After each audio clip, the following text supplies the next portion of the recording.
Good morning, ladies and gentlemen. I'm Rajesh Merchandani, the Vice President of Communications and Policy Outreach at the Centre here. So glad to see so many of you joining us in person in the room and on the live stream as well.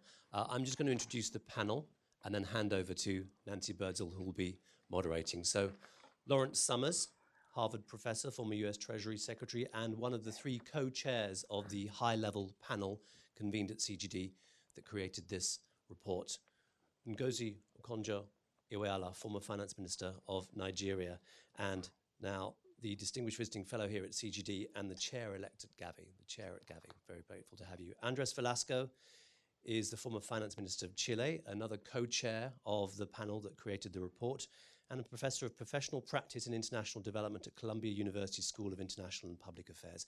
And of course, Nancy Birdsall, one of the co-directors of the panel that created the report, you'll know very well as our president and CEO here at CGD. So I'm going to hand over to Nancy, who'll be your moderator this morning. Thank you. Thank you very much, Rajesh. I don't know if I'm turned on. Let me start by just mentioning we have several additional members of the high-level panel here in the room, and some, I think, arriving or maybe here and I don't quite see you. Let me introduce Caroline Anstey very quickly and Kyle Koch-Vaser.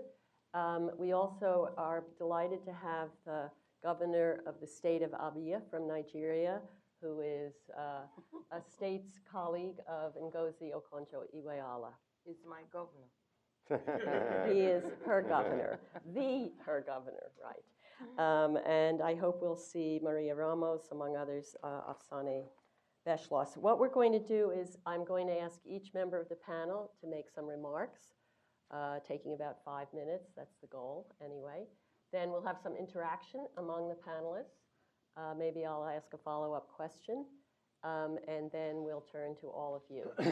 So let's go right away to Larry Summers. Nancy, thank you very much. Thank you to CGD for convening this group and providing splendid support and project direction for this group and for all your hard work and that of your colleagues in bringing us to consensus and sharing the conclusions that we've reached.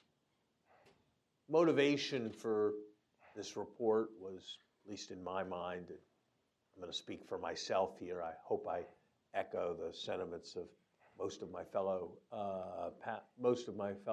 panelists, was something like this. The MDBs, if you take the long view, have been extraordinarily successful as major contributors to what has been a broadly successful global development effort. They have represented a major example, perhaps the principal example, of an international institution where people don't just talk, they actually do something. And what they do is positive for humanity. Much of the other doing in international organizations has to do with military conflict. And so they are an enormous resource for the global community. At the same time, the world has been transformed, and they have not. When I worked at the World Bank in 1991, India, in desperation, was seeking to use its gold as collateral to borrow $1 to $2 billion, and the World Bank had a capacity to lend it $2 to $3 billion. Today, India has more than $300 billion in reserves invested in dollars and euros at a zero interest rate, and itself has a foreign aid program of more than $5 billion. That's an example of how much the world has changed.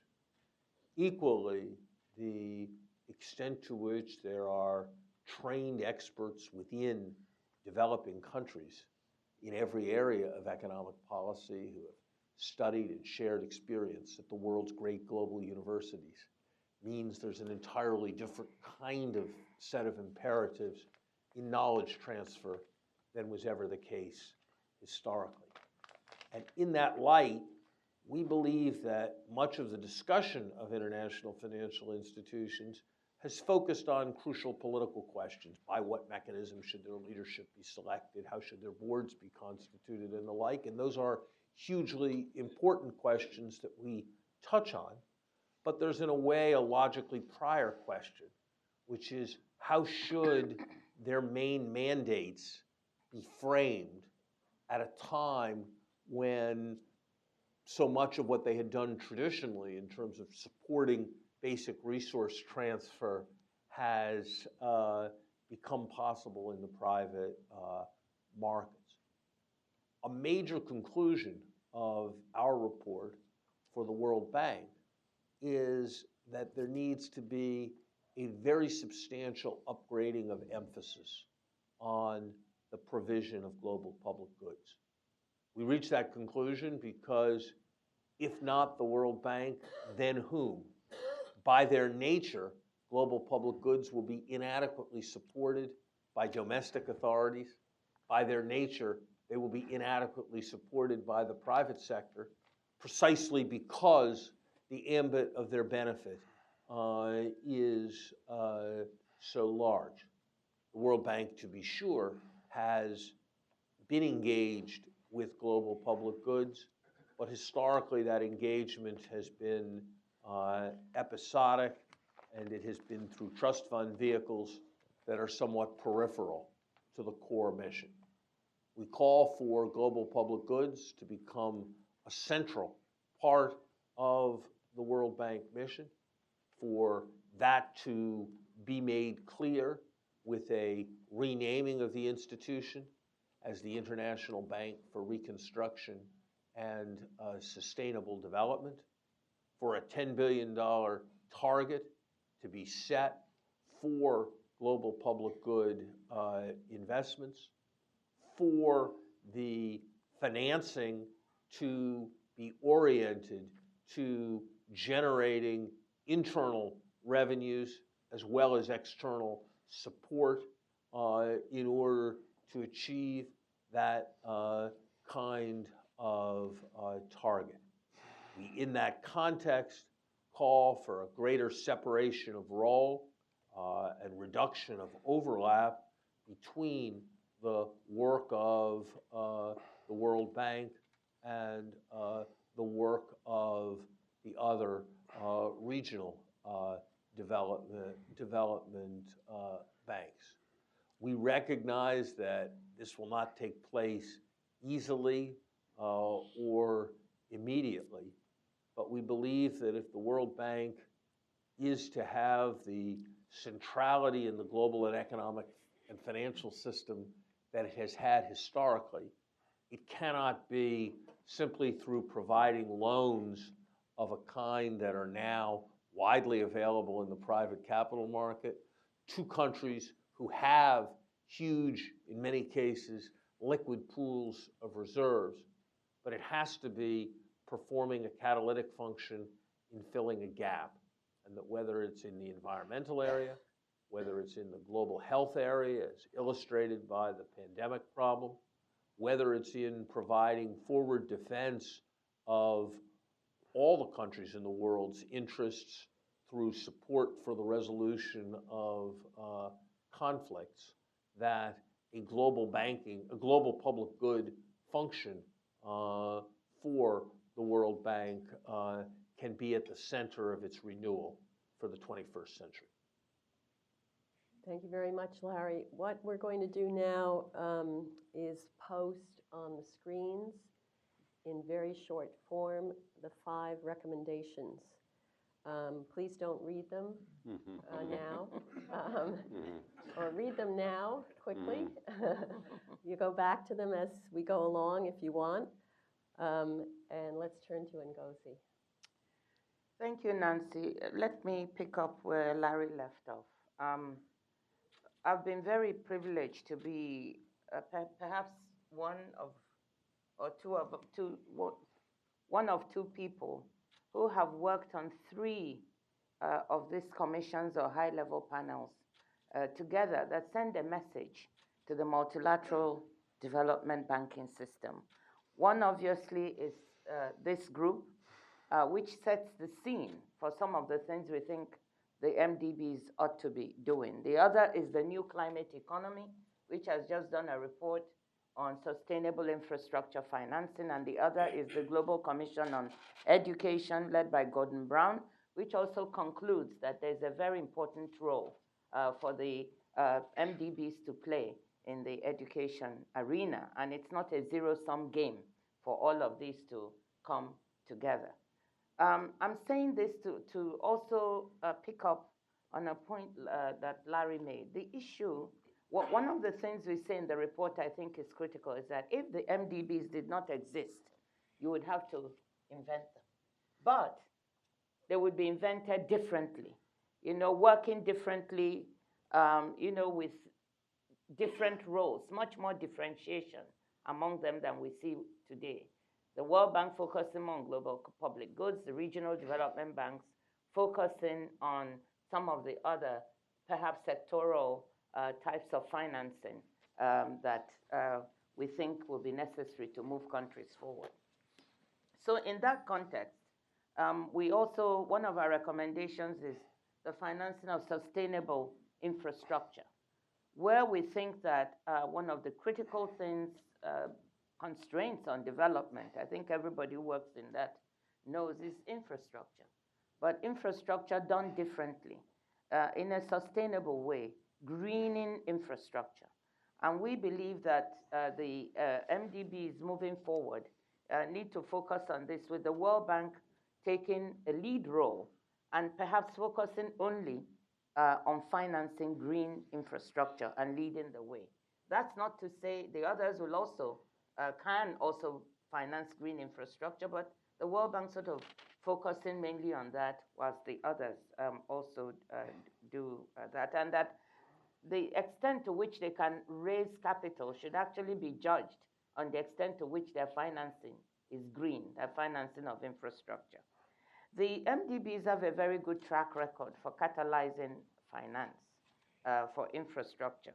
And we think that there's currently room for them to do much, much more in this area, and for us to leverage the financing they have much more.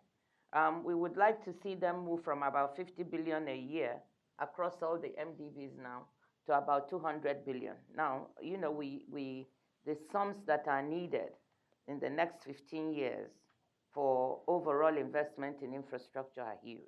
They're in the trillions. We need to have about $6 trillion a year. But if the MDBs can make this increase, that can be used to leverage private sector financing much, much more than is being done today. The projects must be sustainable. We must find ways to move to a low carbon infrastructure finance. And I think there's an opportunity that exists that the multilateral banks can seize in this global south, which is that in some countries, 2/3 to 3/4 of the infrastructure is yet to be built. So there's an opportunity for greenfield, and greenfield means you can do so much more to green the infrastructure. In African countries, I actually believe we can take the lead in this area because we have the opportunity to lead the world in showing that as we build new infrastructure with the help of the multilaterals, it can be green infrastructure, it can be low carbon infrastructure, and it can be infrastructure that contributes materially to the kind of climate change agenda that we just agreed to in COP21. So those, I think, are the main points. I want to say that we feel pretty strongly that in the new changing global environment, a change of the name, is warranted to reflect this new role for the World Bank, of the International Bank for Reconstruction and Sustainable Development. We believe that bringing the multilateral system together to look at some of these challenges on infrastructure, look at how they can better work together to leverage their different expertise, not only in finance, but also in technical work, will be one of the key instruments which the Global South will need to be able to change the equation on growth. Thank you. Very good. I'm very impressed with the discipline of our early speakers. Andrés. Thank you very much, Nancy.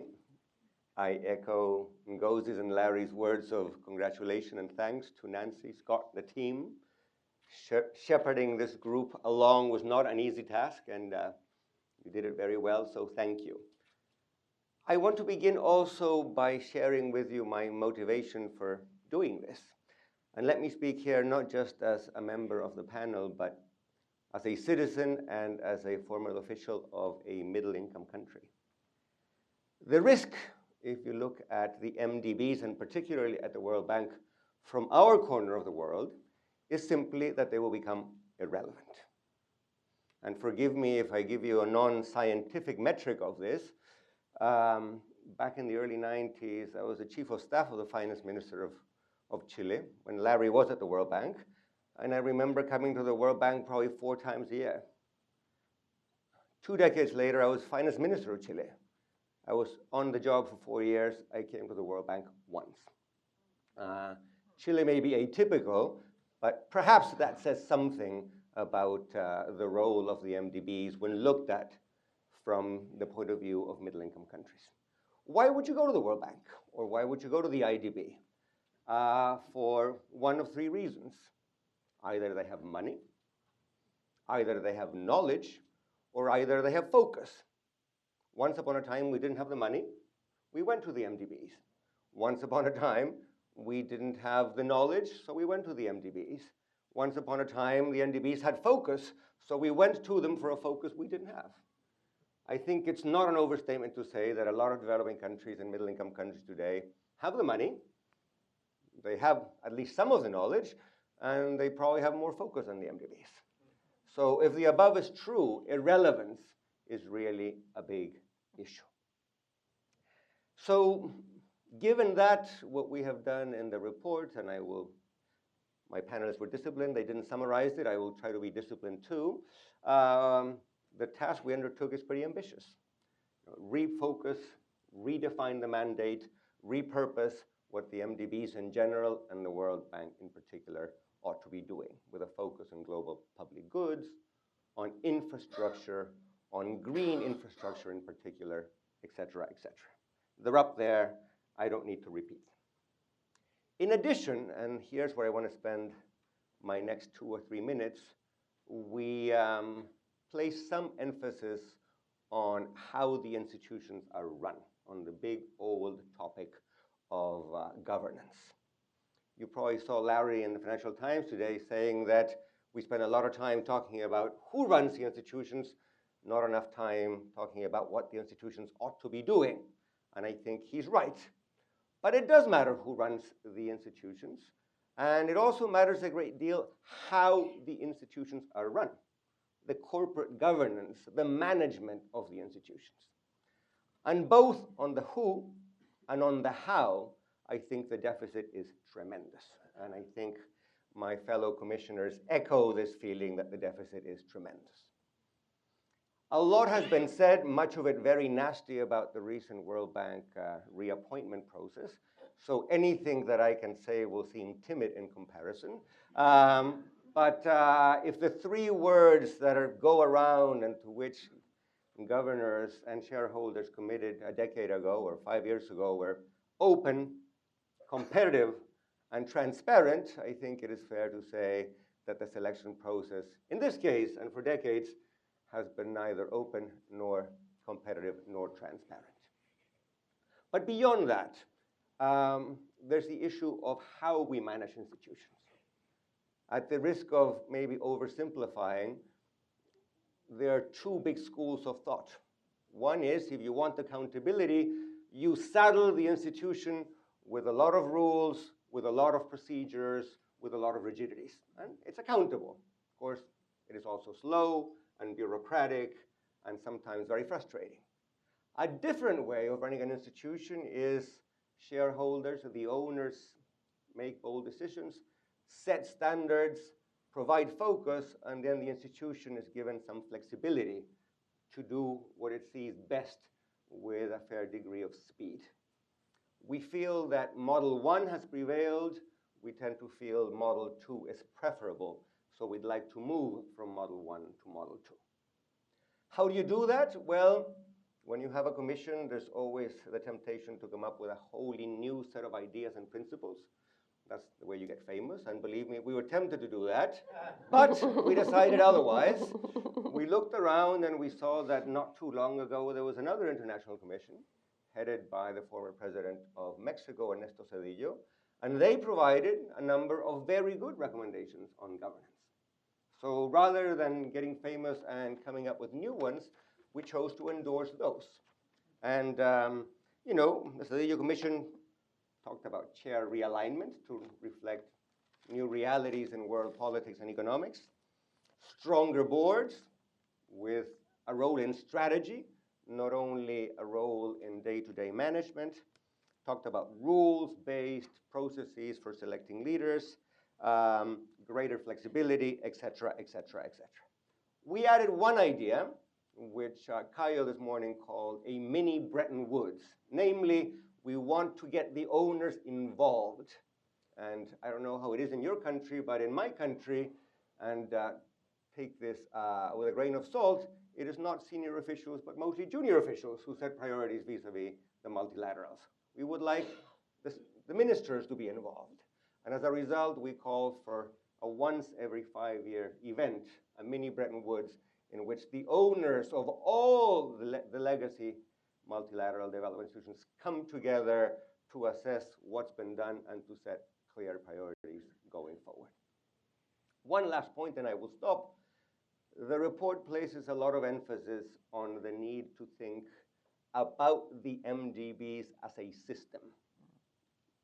We economists like division of labor, and if you think of it as a system, you can engage in division of labor. If they're separate silos, each will do everything at the risk of doing some things very well and some things not so well. At an earlier meeting this morning, I heard the president of the IDB refer to the World Bank as Snow White and the other development banks as the 7 little dwarves. This may be a little exaggerated, but it is not entirely inaccurate, and it does reflect the asymmetries and the lack of a common mandate that institutions have. Specialization may be called for. In my mind, there are at least 3 things that regional development banks do better than the World Bank. First, when dealing with emergencies, be they pandemics or financial crises, they tend to be swifter. When Lehman Brothers melted down, most of us, myself included, went to the IDB long before to the World Bank. Secondly, they're good at infrastructure, not for any general reason, simply because they've done it for a long time. That's why we suggest that infrastructure be the purview primarily of the regional banks. Last but not least, for political reasons, regional development banks are good at providing advice and sometimes political cover for politically sensitive reforms. If in Latin America you're going to do, say, a state reform or a labor reform or other such sensitive reform, believe me, you will get much better coverage, politically speaking, if you bring in the IDB than if you bring in the World Bank. And I suspect in other regions of the world, that is probably true. So there may be things which regional development banks do particularly well, others where maybe they should cede a leading role to the World Bank, and thinking about that system and thinking about specialization probably provides a gain for all. Let me stop there. Thank you very much, Andres. Good grist for the mill. Do any of you want to ask anybody else a question, or shall I pose some questions, pretending I don't know what's in the report? Nancy, before, I just want to, there's something Andres said about this specialization that I want to share what I said this morning. You know, in my experience as a finance minister in my country, I found that the regional development bank was more trusted. Mm-hmm. You know, the World Bank was respected, but not liked. I spent my career there, so believe me. The Regional Development Bank was trusted. The UNDP was loved, but maybe not as respected. I hope there's nobody from UNDP. So what I tried to do as finance minister was look at these attributes and then try to use them in managing the relationships and the deliveries we wanted. You know, so when you want to do difficult reforms in education, you can hide behind the African Development Bank rather than the World Bank. very important attributes that Very we well can said. play off. So let me ask Larry to elaborate a little. You know, I'm thinking this $10 billion, the window at the World Bank to deal with global public goods, much of which would have to be what we might call easy money, very soft money, even grant money. Why are we making a big deal out of a mere $10 billion when the rich world has committed, at least in principle, in the Paris Accord on the key problem of collective action around climate, to transfer every year $100 billion to developing countries, of which the idea, I think, is that 50 billion of that would be for climate mitigation, which is the global public good. Do you want to, and then we have this other recommendation to go from 50 billion in lending to 200 billion, picking up from the recommendation of the New Climate Economy Group. Larry, do you want to say anything about that? Maybe about data, research? I'll give you a couple of views. One, we'll see how that $100 billion materializes, and we'll see how much of it is soft money, and how much of it is grants, and how much of it is included in, how much that, as it comes to be calculated, private sector for-profit initiatives in the energy sector come to be counted as the $100 billion. Two, which the Indian government said has already happened in the OECD report. Right. So I think there'll be some. So I think that's the first thing. Second thing I would say is that while climate change is the paradigmatic global public good, it is not the only global public good. We mentioned pandemics. Another issue one might mention in the health area is microbial resistance. There are also public goods that are less glamorous in a way, but probably no less important. The longer I'm around all of this, the more I'm impressed by the truth of the old adage that what you count counts. And the development and preparation of data in a complex world is enormously important. There are a variety of questions having to do with research where it doesn't make sense for it to be kept from no one country's point of view. Is it carried on? You know, if you created another thing that was a tenth as important as the Green Revolution in agriculture, it would be enough to justify probably the entirety of the World Bank for a decade. And yet we are cutting short those kinds of investments. So I think there is a need to push on the global public goods agenda from every front. And it won't all be done at the World Bank, but I think it has a very substantial potential to do a number of things that wouldn't otherwise be done, and to be catalytic of the activities of others. I mean, let me put the dilemma in a somewhat different way, and now I'm speaking personally, and I'm not sure there would have been a consensus in the Commission for precisely the formulation I'm about to offer. The dilemma is that the bank, under pressure from its idealistic donor shareholders, has an ever-growing range of conditionalities and priorities that reflect what the donors want. And at the same time, the countries have an ever-growing availability of alternative finance that is attractive in financial terms and is okay in terms of expertise. And so you have a mismatch between the donors have less leverage because of circumstance and they have more demands. And that is, I think, a fundamental challenge for the institution as currently constituted.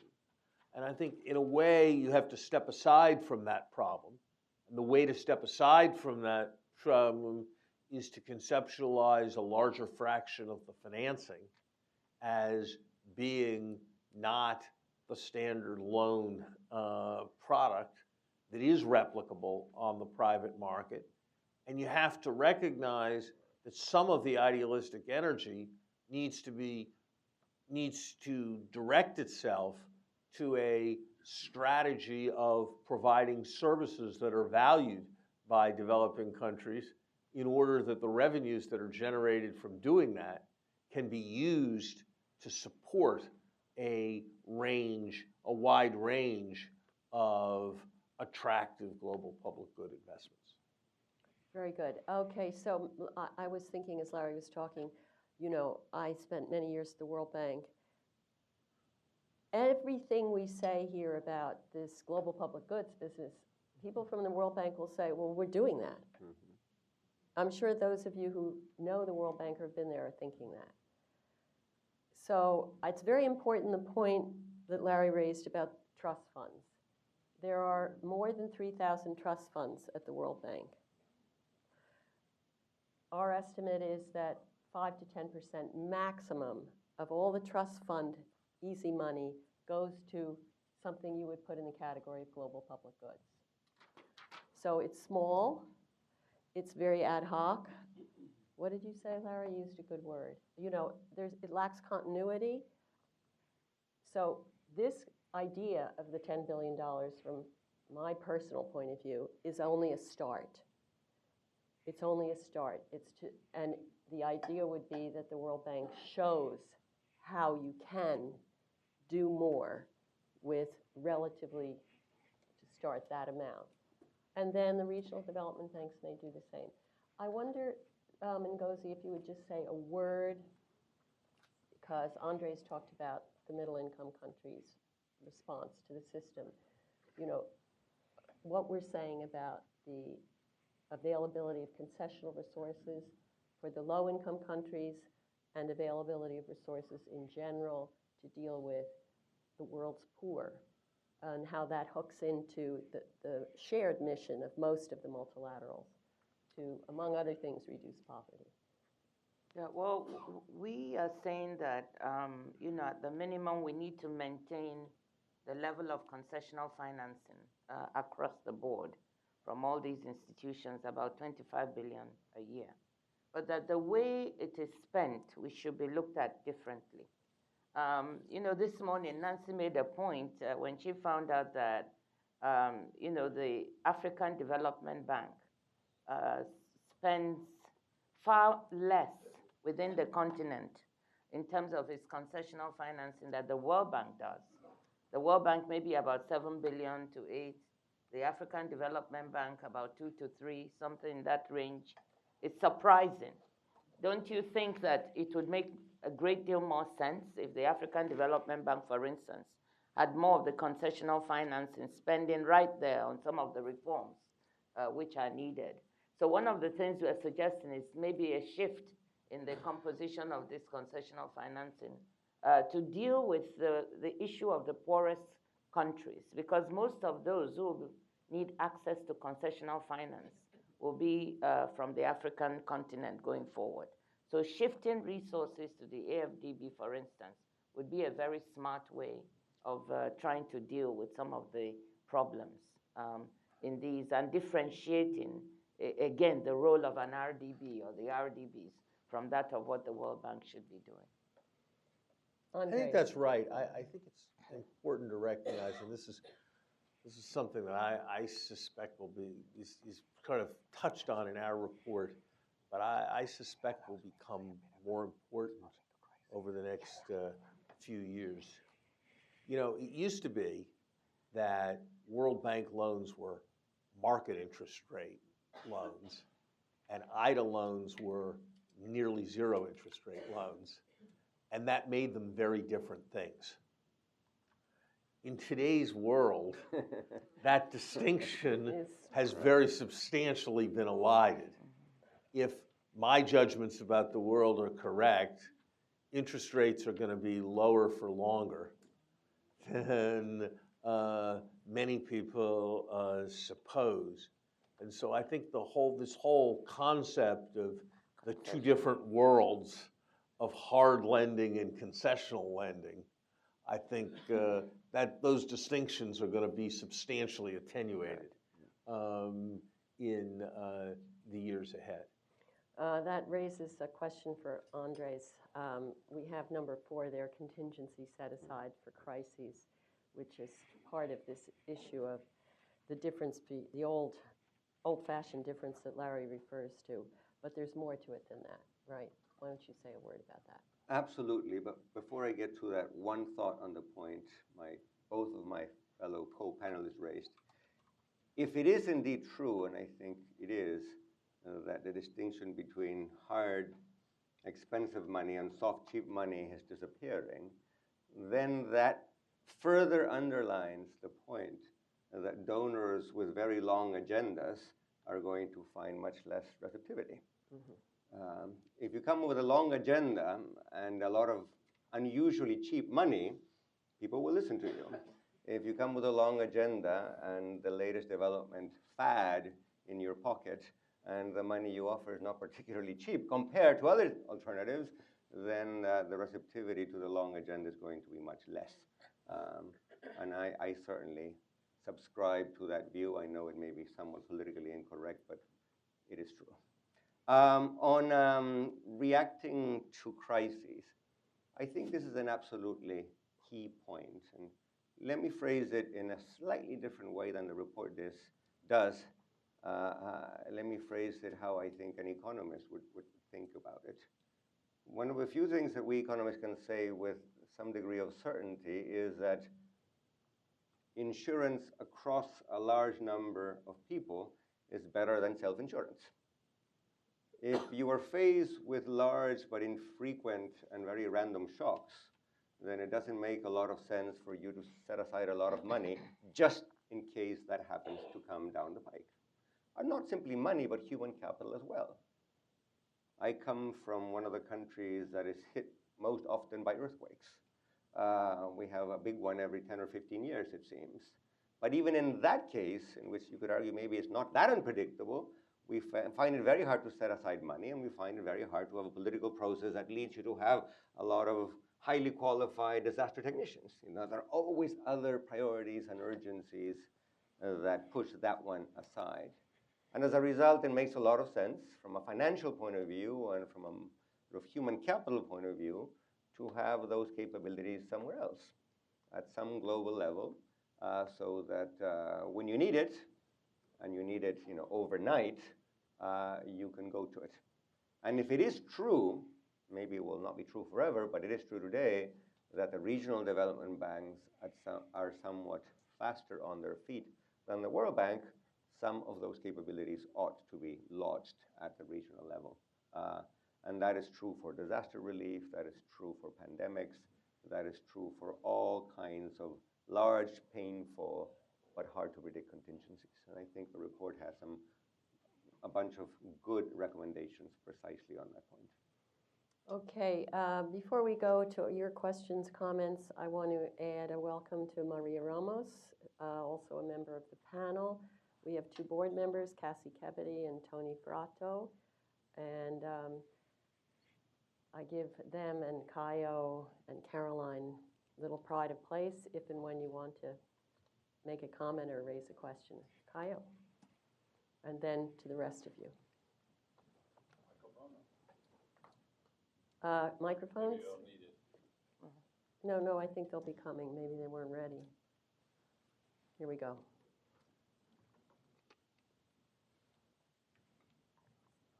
Right there. Thank you, Nancy. I just want to add a word on how do we go about in very pragmatically next steps in taking these recommendations forward. And it relates back, of course, to the issue of governance and where's the leadership to come from. Speaking personally, I believe these recommendations are in particular when it comes to recommendation 5 on governance directed at G20 finance ministers. It was my experience, both in the MDBs, but also in the G7 government responsibility for MDBs.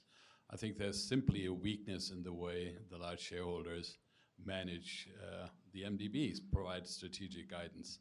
I think finance ministers would focus, if we come with something like this mini Bretton Woods 5-year cycle that is more fundamental, then it becomes interesting. Particularly if you relate that also in a broader sense to systemic stability in this rapidly changing global environment. So I think the power of recommendation 5 might be to start with, to direct now at the G20 to put in place that process of 5-year reviews, very fundamental of the environment, of the mandates, of the relationship between the MDBs, then of course their resources, their leadership selection, and I think then finance ministers will begin to focus. And I think the opportunity is near. We have the Chinese presidency handing over to the German presidency, and I would believe that one thing finance ministers could put in place next year is exactly recommendation 5, the process that would then enable them in the fundamental strategic way to revisit all the other items here. And I think one should work on the German presidency to get that done next year. I think finance ministers will be interested in that recommendation. And I like your title, A Mini Bretton Woods. Let me raise an issue, if I could, on that. I think Kayo's made a very powerful suggestion, and I think he's added to its appeal by usefully coining the phrase mini Bretton Woods. Having had a little bit of experience in government, often the biggest struggles are within governments rather than across governments, and it does occur to me that the question of jurisdiction between finance ministries and development ministries is likely to be a fairly substantial issue. And I wonder, and I confess I did not think about this as we were formulating the recommendation, whether a slight redefinition of the recommendation to include the IMF in its role, at least with respect to those aspects of its role that had to do with support for emerging markets and developing countries, might both promote the objective of coherence across all the international financial institutions, resonate with the idea of mini Bretton Woods. It's a little hard to invoke the phrase Bretton Woods and exclude the IMF. Now putting my bureaucrat's hat on, strengthen the case for finance ministers' centrality in whatever the gathering is that's going to take place. Larry, we might both be biased because we served in finance ministries, but I really believe that this is directed primarily to finance ministers. No, it is, but And the struggle between small ministries and large ministries in capitals, I can tell you the German case, is really not conducive to any. No, but I'm so I fully agree I'm with trying you. to sort of build consensus, and when we announce we're having the Development Bank Summit, I don't think it's going to be universally accepted within every capital that the finance minister will be the representative. And so I think that I would argue that this should be, I would argue that this should run through finance ministries to G20 heads of state, and the G20 heads of state are much more likely to remit back to finance ministers with the modest reformulations suggested by your reference to mini Bretton Woods and by my partial but not complete inclusion of the IMF. I fully agree, and I can say for Germany that at least, and I don't want to say too much, the finance ministry is listening to recommendation 5. And let's hope if they exert leadership together with others. Right. We But have to can I add we have to something add to the this? IMF, and maybe Bretton Woods seems to exclude the regional development banks. So it's this useful conversation. No, I just wanted to say that to push this, then we must have greater clarity, maybe more than we've had in the report about what the mini Bretton Woods would be looking at, and really spell it out in a way that is compelling to finance ministers. Right. Not that we're saying development ministers should not participate or be there, but that it's very clear that some of these decisions as to raising capital for the institutions and so on are some things that emanate primarily from the finance. Andres. You've said what it should be. Let me suggest what it should not be. It should not be a larger version of the Development Committee of the World Bank. Yes. Enough said. Enough said. All right, I'm making a list. So far, let's start with Caroline Anstey and then Ishrat Hussain, who's over there. Caroline, a member of the high-level panel. Thank you, Nancy. I just wanted to build on Kayo's idea by saying at the time that you're going for a capital increase is the perfect time where how you fit into the rest of the system needs to be looked at. And we had a couple of years ago, we had a period where all the RDBs were going for capital increases. And I remember very well that project, and we all sat around writing strategy papers, and I'm sure that each MDB had a strategy paper that talked about how it fit into the system, but it wasn't a real step back and look. So I think now that we have in talk of a new capital increase, this idea of the mini Bretton Woods to predate any idea of shareholders putting more money in would be opportune. Yeah. The second thing I wanted to say was this issue of the role of the bank and the RDBs in facilitating the private sector and private sector support for infrastructure and the SDGs. We hear a lot of slogans now. I think the most favorite one is billions to trillions. We know that to go from billions to trillions and make it more than a slogan, you're going to have new instruments, whether it's new guarantee instruments, de-risking, first loss. And I think there is a section in this report which talks about the role of the World Bank and then also in helping to set standards around that, and also the rollout by the RDBs. And I wouldn't forget that very important role of liaising with the private sector, not just putting it into your private sector arm, be it IFC or the new IIC of IDB, but really integrating it across your instrument arsenal. Yeah, these are great points for us to follow up on. Can I find ways? Yes, Can I just Larry. say one? I broadly agree with what Caroline said, and perhaps it's looking at my friend Kaya that causes me to make if you will, a slightly Germanic comment. Mm-hmm. I think that one needs an awareness that this mini Bretton Woods or whatever it is cannot all just be about more money for more causes. That there needs to be a sense of discipline and toughness. And I think the complexity of that is illustrated by the deliberations within our commission, where I think there was more, I think all individuals agreed on the need for some discipline, toughness, new activities to be matched by reductions in activity, but there was much more difficulty in reaching agreement on which activities it was that were going to be reduced.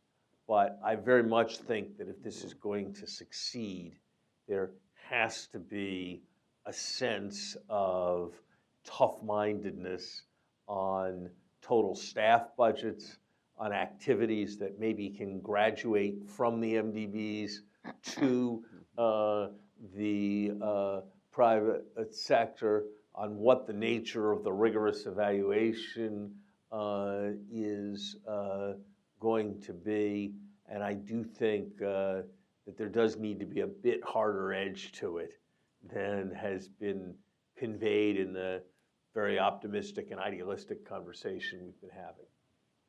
Yeah, bigger is not by itself necessarily better across the board. Ishrat Hussain, former governor of the Central Bank of Pakistan, former World Bank official. Thank you very much.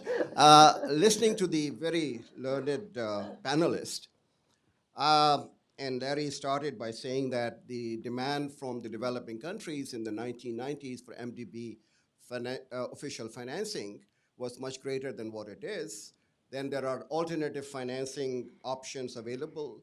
The donor countries are insisting on their own preferences and priorities and conditionalities. And there is a mission creep of the MDBs themselves.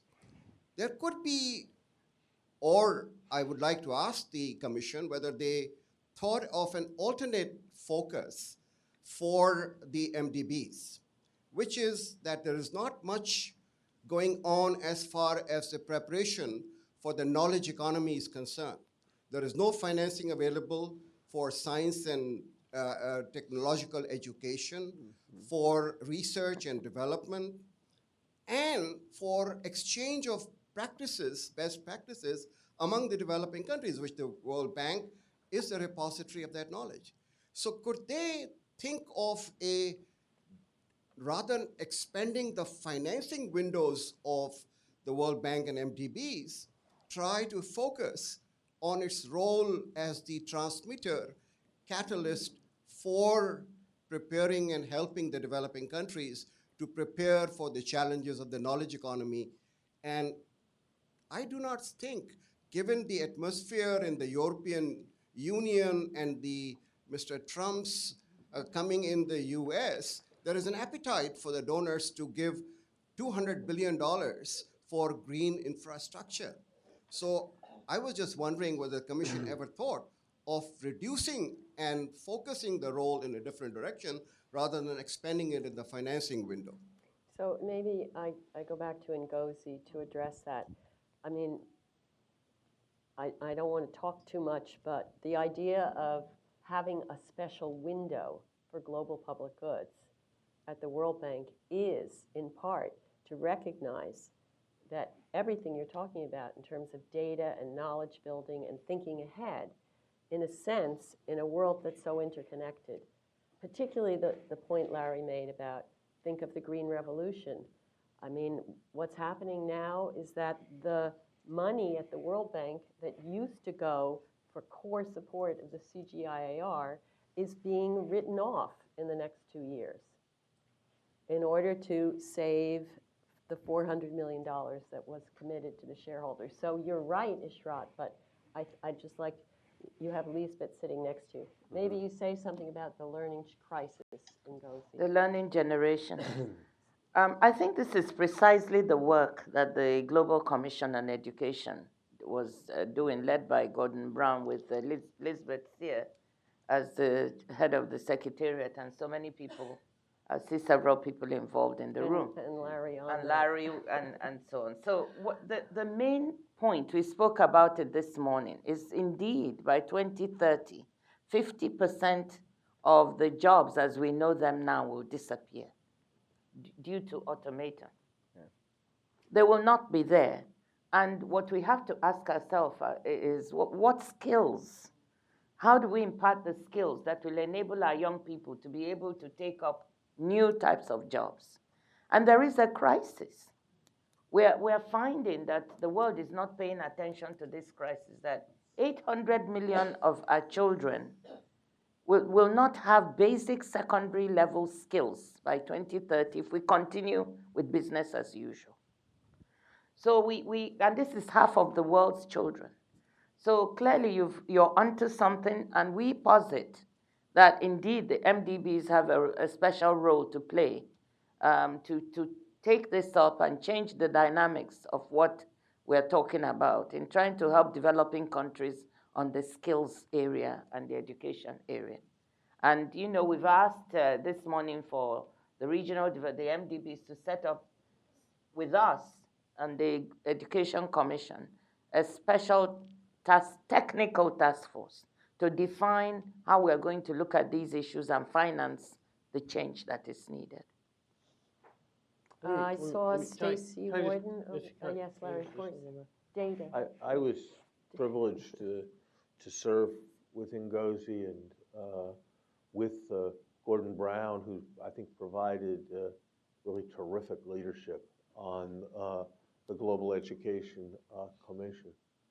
I think it has the potential to be a landmark report for a reason that hasn't quite been articulated yet, which is that it does, in a variety of ways, call for more resources, but it also makes very powerfully the point that most of the problem right now goes to the quality of education.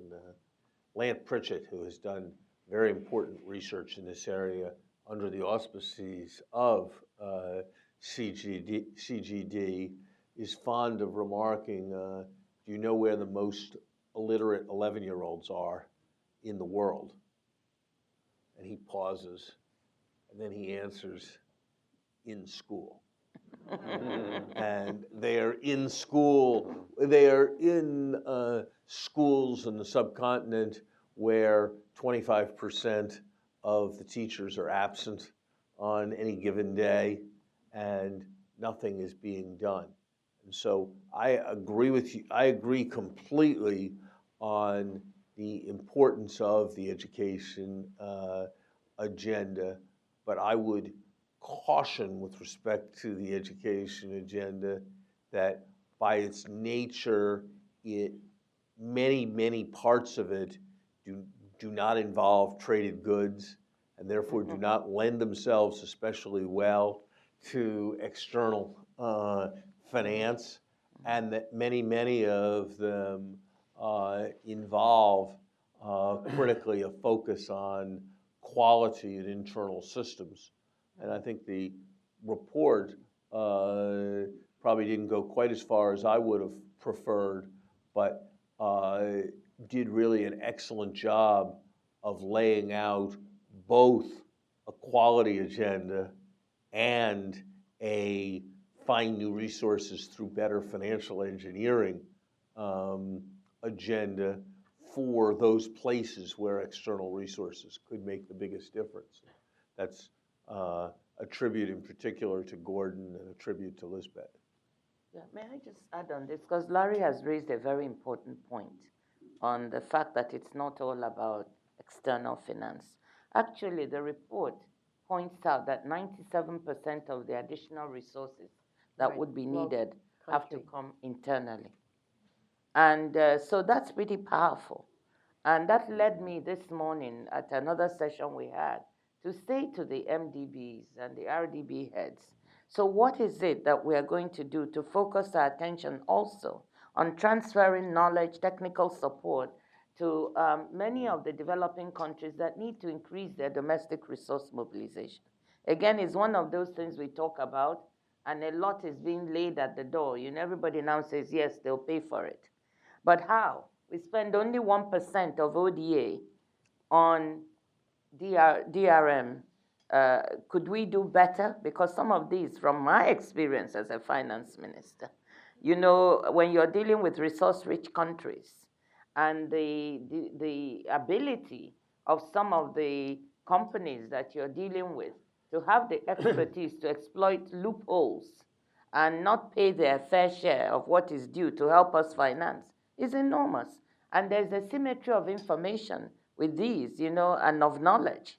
They have all the tax lawyers and experts to help them. We don't. So this is an area in which we also think the MDBs can work. I just want to link that, and then back to Andres with Ishrat's question very quickly. We did work for the Gordon Brown Commission, and we put a lot of emphasis on the learning generation, that's the title of the report, and the learning crisis. Another factoid, 50% of children who finish primary school in India cannot read a sentence. So there can be more help on domestic resource mobilization, but to put the emphasis a different way, why aren't countries attending to the crisis of learning?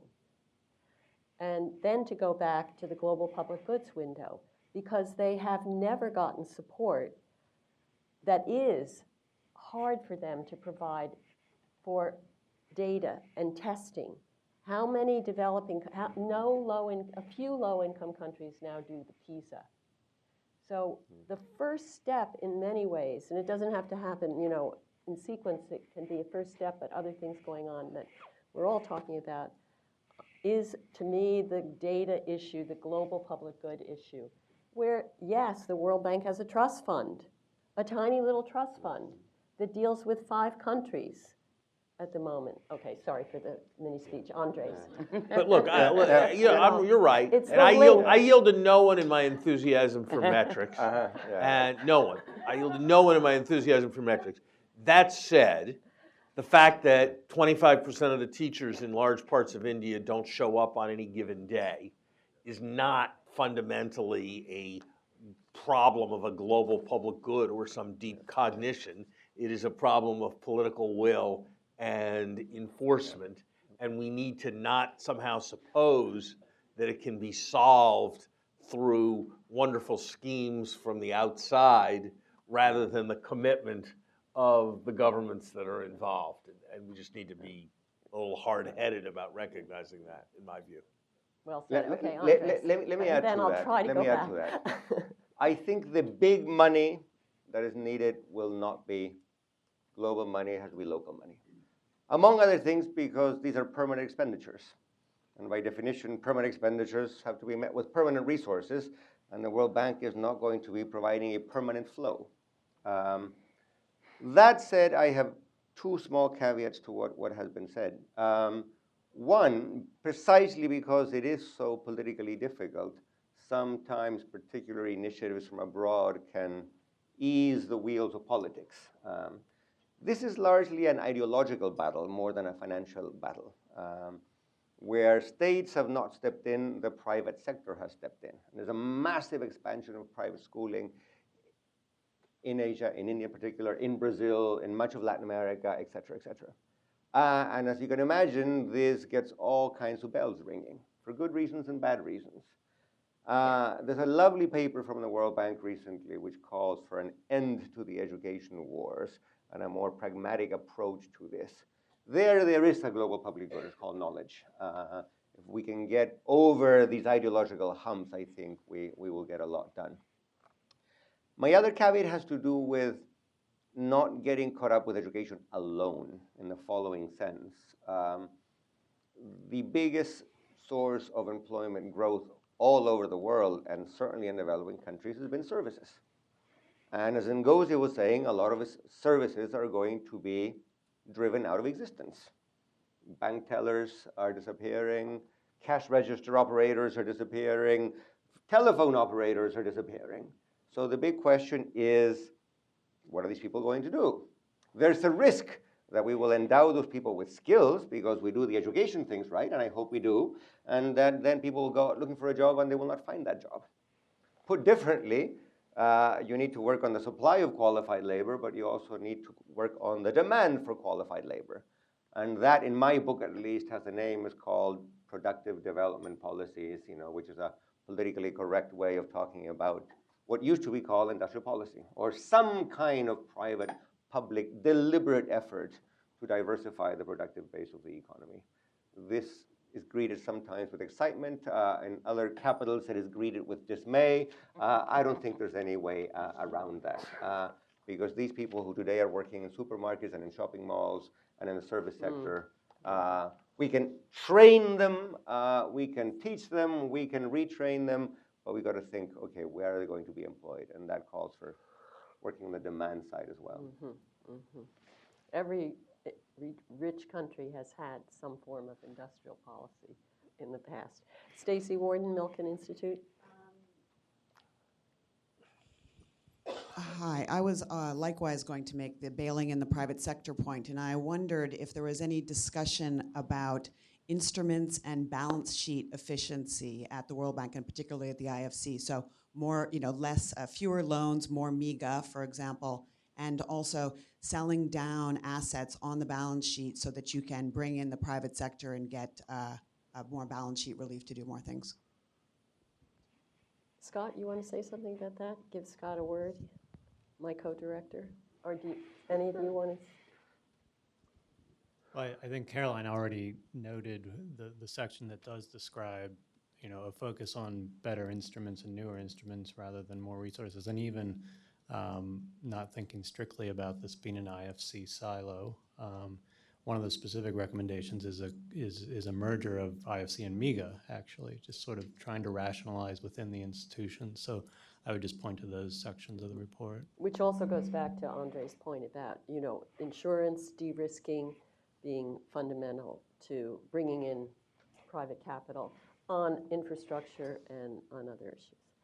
And they're two separate, I basically agree, but there are two separate questions being raised. One is support to private sector capital flows, and the other is using private sector type techniques to expand the ability of the banks to do whatever it is they're going to do, whether it's supporting the private sector or supporting the public sector. And I think both are important. And if I understood the question right, it was somewhat more directed at the second than it was at the first. And I think that traditionally there has been an enormous degree of caution in the MDBs, and I can't help but wonder whether whatever the right degree of caution for an institution that had an entire portfolio in the developing world at a time when most of the private markets would not lend to the developing world, that in a new world where most of the portfolio is in countries that can borrow at 250 basis points above treasuries, whether you can't much more prudently engage in various kinds of leveraging activities at the MDBs. And so precisely the same factors that we've identified as a challenge for the MDBs, it has always seemed to me should constitute an opportunity for the MDBs to do more that can either simply expand the range of their activities or that can generate what in the private sector would be called profits and what in the MDB context could be called resources available for concessional financing. I think I'm understanding you. Yes, that's exactly what I want. Yeah, I very much agree with that, and I think a useful follow-on from this, there's some discussion of it in the report, but I think it would be very useful for there to be some more technical external consideration of how best to engage in the financial engineering and some of the ideas you mentioned in terms of selling down portions of the portfolio. I mean, syndication is a major tool for private financial institutions getting to do more of what they're good at, which is evaluating loans and making resources available. And it uses the competitive advantage. It uses the brand, right? It leverages the brand. Right. I think the concern, just I more or less grasp this and push these ideas with quite limited success in the 1990s during my time as Treasury Secretary, and I would say the fact that more didn't happen was a reflection of three things. One, I probably wasn't very good at pushing. Two, there was just a lot of resistance of various kinds. But three, there was a sense that the preferred creditor special status of the bank was an important asset, and that one couldn't promiscuously distribute that asset without potentially significantly devaluing it, and that had to be approached with caution. I very much think in a world where I don't think this has quite literally happened yet, but in a world where Rwanda is thinking about issuing century bonds, I think that's a world where you can revisit these issues usefully. If I can make a joke on Larry, the great irony of the issue about not sharing the preferred creditor status is that those beating the drumbeat on that generally came from the U.S. Treasury. Some of them did. Yeah. Some of them did, yeah. Paul Applegarth, I think, got former head of MCC, and then we have someone back there, yeah. And then, okay, these two. Thank you, Nancy. Good morning. Some of my comments have been preempted since I first raised my hand, but as I was looking at these recommendations, I guess I'm encouraged, intrigued by a couple, but I really am disappointed because they seem to come much more from a perspective of we're going to keep doing our thing with our resources, and it ignores the fact the world has significantly changed. I wrote the paper for the future of the World Bank 35 years ago.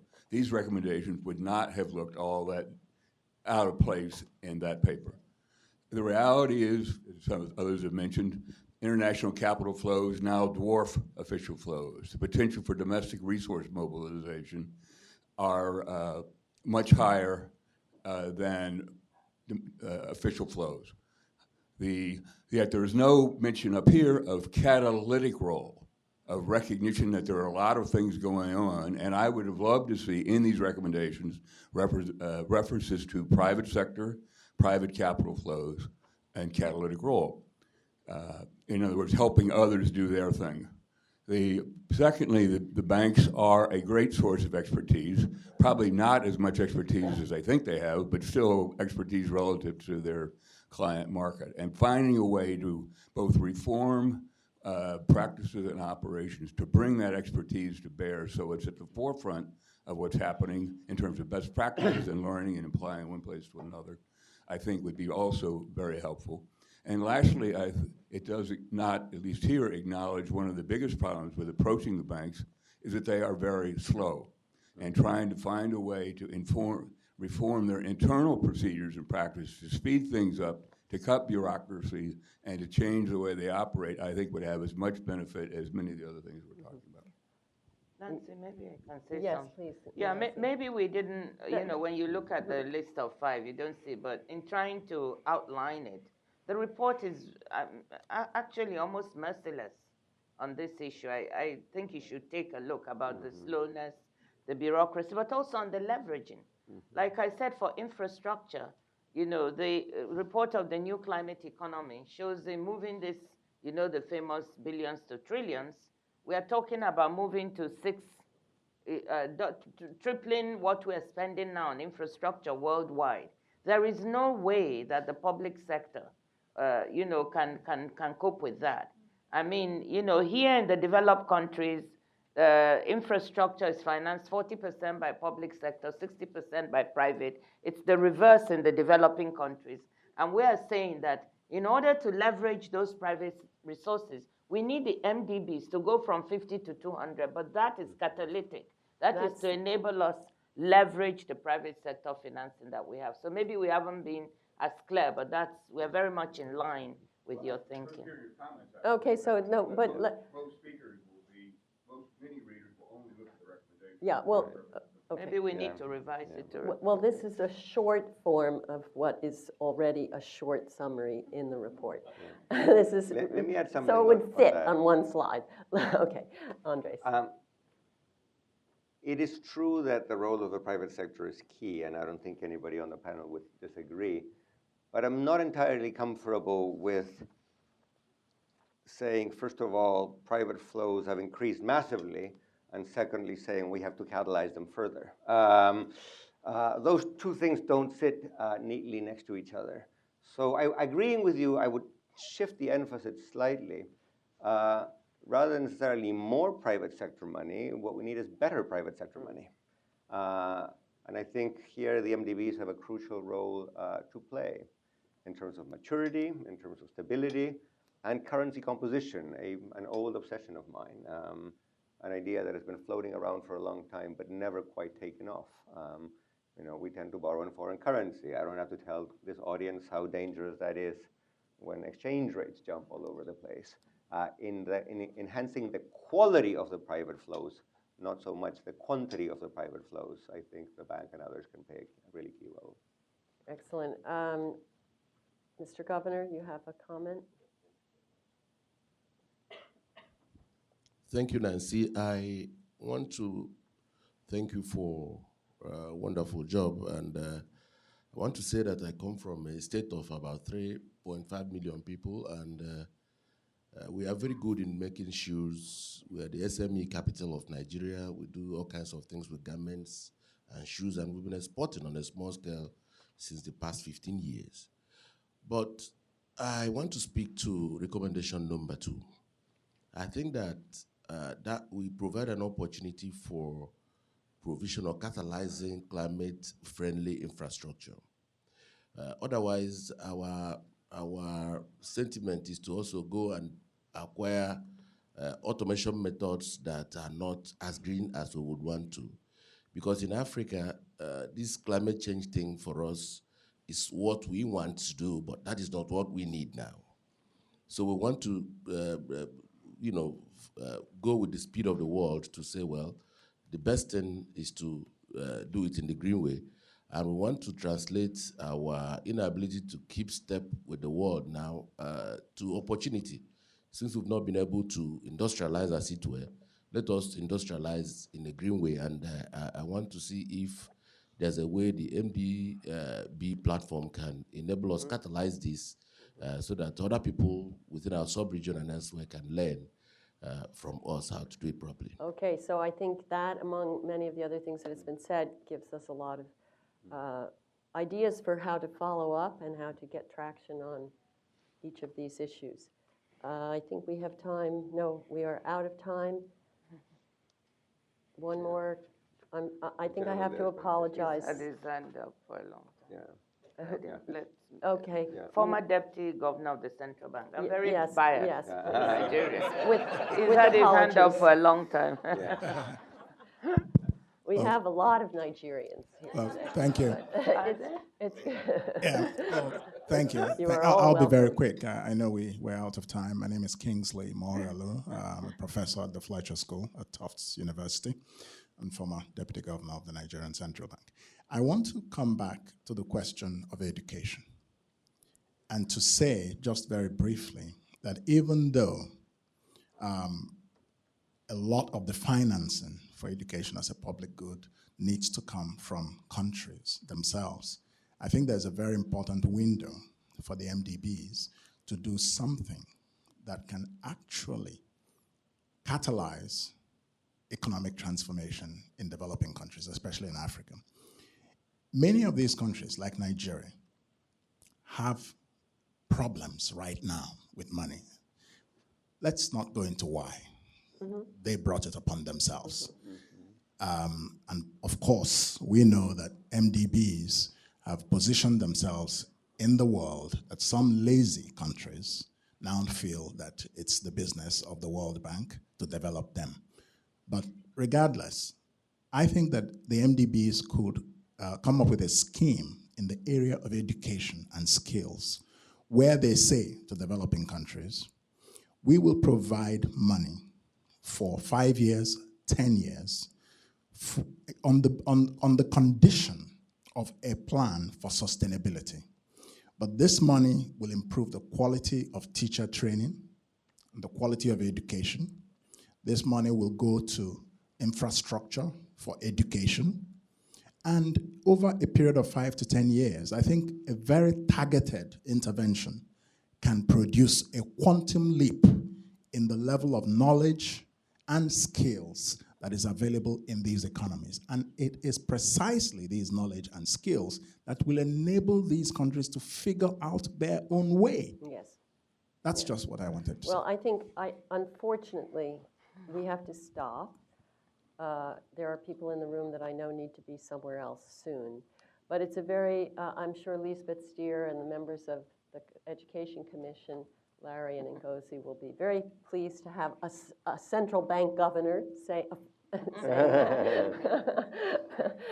And I want to thank all of you, especially the panel members. A lot of good issues were raised for us to think about. in following up on the ideas in our report and in the related reports at this moment of great urgency in the world about where the world is going and how to ensure that the world's poor and most vulnerable share as we go forward in the benefits of growth, which is another issue you'll be hearing about, we'll all be hearing about in the next few days. So my thanks to all of you, and special thanks, please, to Larry and Ngozi and Andres.